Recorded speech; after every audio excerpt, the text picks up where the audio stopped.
आखना बड़ी प्रतिष्ठा सी उसदी, बड़ी गल सी। लॉस एंजलिस के गुरुद्वारे च देखिया, बड़ी निमाणी निताणी हालत विच। मैं कहा गुरमुखो तुसी हो, किधरे मैं भुलदा तो नहीं पिया।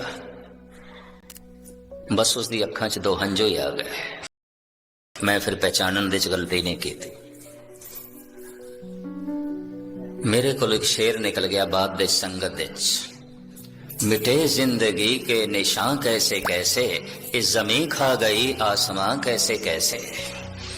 उदास नहीं है, निराश नहीं है तो यह अकलमंद भी नहीं है, मूड होवेगा, अचेत होवेगा। पशु उदास नहीं होंगे, पशु बोर भी नहीं होंगे, पशु बेचैन भी नहीं होंगे। बेचैन सिर्फ मनुख होंगे, और बेचैनी इस गल का सबूत है जो कुछ है ये मेरे सुख का कारण नहीं, इस तो मैनू सुख नहीं मिल रहा। पुत्र भी हैं, मित्र भी हैं, पत्नी भी है, पति भी है, धन भी है, संपदा भी है, स्वप्न भी है, रहन नो मकान भी है, चंगा धंधा भी है, पर करा कि मैं बेचैन भी हाँ, मैं दुखी भी हाँ, मैं परेशान भी हाँ। ये हकीकत है। पर इस सब कुछ नो समझण वास्ते सियाणप होवे, उदास हो जाएगा, निराश हो जाएगा, अपनी अकल तो चोट खा के निराश हो जाएगा। सब कुछ मिल सकता है, मैनू किसी तो आनंद नहीं मिल सकता। सब कुछ मिल सकता है, मैनू किसी तो सुख नहीं मिल सकता। मिल सकते ने पुत्र, सुख नहीं मिल सकता। मिल सकती है पत्नी, मिल सकता है पति, सुख नहीं मिल सकता। मिल सकते ने भरा भैणा, दोस्त मित्र, सुख नहीं मिल सकता। मिल सकता है सोना, रहन लई मकान, पहनण लई कपड़े, खाण लई भोजन, सुख नहीं मिल सकता। मिल सकती है मैनू प्रभुता, पूजा, प्रतिष्ठा, सुख नहीं मिल सकता। इतनी समझ अगर किसी नू आ गई, दूध करम फुन सुरत समाए। धार्मिक कर्म करे ते कर्म करदियां समझ आ जाए सुरत। मैं एक दफा फिर दोहरा दिया, सुरत सुनना, सुरत समझना, सुरत जुड़ना। ये सुरत दे च सुन रहा है, इनू सुरत आ गई है, समझ आ गई है, यदि सुरत जुड़ गई है, ये लीन हो गया है, कर रहा है धार्मिक कर्म, सुरत आ गई है, तो फिर की होवेगा? निराश ते होवेगा। जितना मूड ते अचेत मनुख होवेगा, निराश नहीं हो सकता, उदास नहीं हो सकता। और मैं फिर अर्ज करा, मनुख जी रहा है आशा दे। विद्वान दार्शनिक चिंतक हैरान ने, इतना दुख, इतना दुख, फिर भी जीवन दी लालसा, फिर भी जीवन दी इतनी प्रबल इच्छा, तो क्यों? कहते आशा जलाई जा रही है। आज दुख है, कल नहीं होवेगा। आज पीड़ा है, कल नहीं होवेगी। तो ये जिहड़ी आशा है, अज ते जीण देंदी नहीं, ते अज दा जीवन दुख ही दुख है। अज सब कुल दुख है। रूहे जमीन ते एक मनुख भी नहीं लभ सकते। अगर वो एक मनुख होवेगा तो उसनूं असीं ब्रह्म ज्ञानी कह सकते हैं, संत कह सकते हैं, जुड़ी हुई आत्मा भगत कह सकते हैं। और उसकी पहचान नहीं होवेगी, नहीं होवेगी। जैसे मैं उस दिन अर्ज की थी, एक बच्चे नूं की पता जवानी की आउंदी है, और एक जवान नूं की पता बुढ़ेपा की आउंदा है, और एक बुढ़े नूं की पता मौत की आउंदी है। जवान बन के जवानी का पता चलता है, बुढ़े होके बुढ़ेपे का पता चलता है, मर के ही मौत का पता चलता है। उंज नहीं, संत बन के ही संत का पता चलता है, उंज नहीं। इस वास्ते मैं कहना हूं, संत की खोज करने की लोड़ नहीं, संत बनन की लोड़ है। गुरबाणी सानू संत बनाती है, गुरमुख बनाती है, ब्रह्म ज्ञानी बनाती है। और जिस दिन बन जावांगे उस दिन समझ आ जाएगी संत किहनूं कहंदे ने। संत की पहचान वास्ते संत होना लाजमी है। ए वड ऊंचा होवे कोय, तिस ऊंचे को जाने सोए। इस तो पहले गल नहीं बनेगी। जितना अचेत मनुख होवेगा, उतनियां आशा, ख्वाहिशां, कामनावां विच जीवेगा। जितना सुचेत, सावधान, सियाणा मनुख होवेगा, छेती निराश हो जाएगा। बस ये पहचान है। कहते मनुख उदास हो सकता है, निराश हो सकता है, मूल कारण तीन ने। वो भी मैं थोड़े सामने रखा। मूल कारण तीन ने। अगर इन्हां तिन्हां दे कोई एक अध घटना घट जाए, ये उदास हो सकता है, निराश हो सकता है। पहली घटना तो यह, बहुत गहरा सत्संगी होवे ते गहरा सरोता होवे, ताकि इसनों उच्ची समझ मिले, महान समझ मिले। मैं इसनों इस तरह बयान करता हूं ना, जिस दरखत ने अपनियां शाखां नूं आसमान ते लै जाना है, उसनों अपनियां जड़ां पाताल दे च लै जाना है। जो पाताल दे च जाण नूं तैयार नहीं, ओदियां शाखां आसमान नूं नहीं छू सकदियां। उस मनुख दी सुरत उच्ची नहीं हो सकती जिस मनुख दा सुरत सुनना गहरा नहीं है। बड़ा गहरा सत्संगी होवे ते गहरे सत्संगी दी पहचान बड़ी गहराई नाल सुनदा है। गुरु दा शब्द बड़ी गहराई नाल सुनदा है। ये शब्द भावें पाठ दे रूप में, शब्द भावें कीर्तन दे रूप में, शब्द भावें व्याख्या दे रूप में, बहुत गहराई नाल सुनदा है। किसी दिन ऐसा होगा, शब्द तीर की तरह चोट कर जाएगा, हृदय को छल नहीं कर देगा, उदास हो जाएगा, निराश हो जाएगा। ये पहली पहचान। दूसरा, अकल बड़ी महान होवे, पूर्वले संस्कारां करके। इलम दी साधना बड़ी होवे, पूर्वले संस्कारां करके। निजी अनुभव बड़ा होवे, पूर्वले संस्कारां करके। तो जितनी इसकी समझ होवेगी, जितना इसको ज्ञान होवेगा, छेती निराश हो जाएगा। दुनिया दे चोटी दे सियाणे महान विद्वान उदास हो गए, निराश हो गए। या इंज कह लो, समझदार मनुख की ये पहचान है। संसार तो छेती उदास हो जाएगा, निराश हो जाएगा। तीसरा, ओ मनुख भी उदास हो सकता है, निराश हो सकता है, जिन्हों संसार तो चोट लग गई है।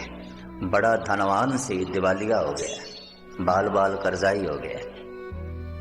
बड़ी इज्जत सी, सारे समाज दे पग लै गई है, सिरनीवा हो गया। बड़ा रुतबा सी, बड़ा औहदा सी, अज कुछ भी नहीं है, कुछ भी नहीं। प्राणा तो भी जो प्यारा सी, जान तो भी जो प्यारा सी, जिंदगी नालों भी जिसनों ज्यादा चाया सी, उसनों अपने मोढियां ते चुक के घरों कढ़ना पिया होवे, ओदी लाश, ओदी अर्थी। अपने हथी किधरे उन्हों अग लानी पई होवे, हिरदा चोट खा जाता है, निराश हो जाता है, उदास हो जाता है। जगत कुछ भी नहीं, कुछ भी नहीं, कुछ भी नहीं। हुण मैं अर्ज करा, अगर कोई उदास नहीं, निराश नहीं, कि गहरा सत्संगी नहीं है, आंधा होवेगा रोज, बहुत गहराई नाल सुनन वाला नहीं है, कोई गहरी श्रद्धा नहीं रखता, या सुनदियां सुनदियां इसनों अजे शब्द ने तीर की तरह नहीं विनिया, ये उदास नहीं है, ये सत्संगी नहीं है। उदास नहीं है, निराश नहीं है, तो ये अकलमंद भी नहीं है, मूड होवेगा, अचेत होवेगा। पशु उदास नहीं होंदे, पशु बोर भी नहीं होंदे, पशु बेचैन भी नहीं होंदे। बेचैन सिर्फ मनुख होंदा है, और बेचैनी इस गल का सबूत है, जो कुछ है ये मेरे सुख का कारण नहीं, इस तो मैनू सुख नहीं मिल रहा। पुत्र भी हैं, मित्र भी हैं, पत्नी भी है, पति भी है, धन भी है, संपदा भी है, स्वप्न भी है, रहन नो मकान भी है, चंगा धंधा भी है, पर करा कि मैं बेचैन भी हाँ, मैं दुखी भी हाँ, मैं परेशान भी हाँ। ये हकीकत है। और इस सब कुछ नो समझण वास्ते सियाणप होवे, उदास हो जाएगा, निराश हो जाएगा, अपनी अकल तो चोट खा के निराश हो जाएगा। या ऐसा हो सकता है, सत्संगी तो है नहीं, शब्द ने चोट की थी नहीं, इसने शब्द तो चोट खाई नहीं, क्योंकि कोई बहुता अकलमंद भी नहीं है, इन्हें अकल की कोई साधना भी नहीं की थी, तो इनू अकल ने भी चोट नहीं की थी। कोई संसार तो चोट लग गई है, ता संसार तो उदास हो गया है। चोटी दा धनवान सी, दिवालिया हो गया है। मैं श्रीनगर कश्मीर दे एक महान मनुख नो बड़ी प्रतिष्ठा सी उसकी, बड़ी गल सी। लॉस एंजलिस के गुरुद्वारे च देखिया, बड़ी निमाणी निताणी हालत विच। मैं कहा गुरमुखो तुसी हो, किधरे मैं भुलदा तो नहीं पिया। बस उसकी अखां च दो हंजू ही आ गए। मैं कहा ठीक है, मैं फिर पहचानन दी गलती नहीं की थी। मेरे को एक शेर निकल गया बाप दे संगत विच। मिटे जिंदगी के निशान कैसे कैसे, इस जमीन खा गई आसमां कैसे कैसे। इस जमीन ने पता नहीं कितने आसमाना की कब्र बना दी है। इस जमीन पता नहीं कितने आसमाना नू निगल गई। इस जमीन पता नहीं कितने आसमाना नू खा गई ते आसमाना दा नामो निशान मिटा गई। बड़ी गल सी, नाम आसमाना तक पहुंचे होया सी, अज जमीन दे थल्ले चला गया। मिटे जिंदगी के निशान कैसे कैसे, जमीन खा गई आसमां कैसे कैसे। या ते संसार तो इस तरह की कोई चोट खादी होवे। बड़ी मान प्रतिष्ठा से अज कुछ भी नहीं। बड़ी धन संपदा से अज तेले तेले लई मुथाज। प्राणा तो प्यारा सी, जान तो भी प्यारा सी, जिस दे उत्ते जान भी सदके कर सकते सी, उन्हों अपने मोड़ियां ते चुक के घरों कढ़ना पिया। उन्हों अपने अखां दे सामने जलदा देखना पिया। अपनी हत्थां नाल उस दियां हड्डियां चुकियां तो चोट खा जाएगा हिरदा, क्योंकि प्राणा तो ज्यादा प्यारा सी तो ज्यादा चोट लगेगी। उदास हो जाएगा, निराश हो जाएगा। हुण मैं फिर अर्ज करा, जो अजे तक उदास नहीं होया, निराश नहीं होया, उन्होंने संसार तो चोट नहीं लगी, उन्होंने अपनी अकल तो चोट नहीं लगी, उन्होंने संगत दे चों गुरु दे शब्द की चोट नहीं लगी। अजे कोई चोट नहीं लगी। ये पहचान। अजे वो इस तरह जी रहा है, आम साधारण मनुख ते साधारण मनुख नूं इंज कहंदे जिवें पशुओं की तरह जी रहा है। करतूत पशु की मानस जात, लोक पचारा करे दिन रात। मनुखता ते उस दिन जन्म लेंदी है जद कोई जख्म लगता है, जद कोई चोट लगती है। एक महान आलम का कहना है, जख्म जब भी कोई ज़हन और दिल पे लगा, जिंदगी की तरफ एक दरीचा खुला। कहता जद भी मैनू कोई गहरी चोट लगी है, मैनू कोई नवा रास्ता मिले है, कोई नवी समझ आई है।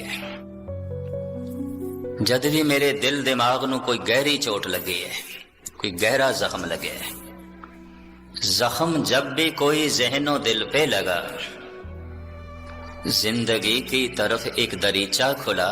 हम भी गोया किसी साज के तार हैं, चोट खाते रहे गुनगुनाते रहे। तबले नू जरब ना पुचाइए तो तिन ताल यक्का दादरा कैरवे दे बोल नहीं निकलते। चोट ना पुचाइए तो सितार दे चो नगमा नहीं निकलता। जरब ना पुचाइए तो रबाब नहीं बोलती, सरंगी नहीं बोलती, बीना नहीं बोलती। हवा दी चोट ना पुचाइए तो हारमोनियम भी नहीं बोलता। कोई बहुत गहरी चोट मनुख नू ना निकले लगे, यकीन जानो इसते अंदरों भी अनुभव की क्षमा नहीं जलती, नहीं पैदा होती। मनुख अचेत होकर जिंदगी बतीत कर देता है। इन्हां तिन्हां थावां तो किसे थां तो ते मनुख चोट खावे। चलो परमात्मा ना करे किसे नू संसार तो चोट लगे, पर गुरु बख्शिश करे किसी नू शब्द की चोट लगे,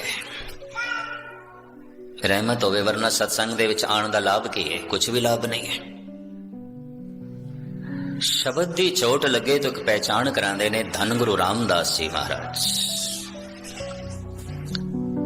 कल बड़े सोहने ढंग नाल दर्दी साहब थोड़े सामने धन गुरु रामदास जी महाराज की महिमा बयान कर रहे सन।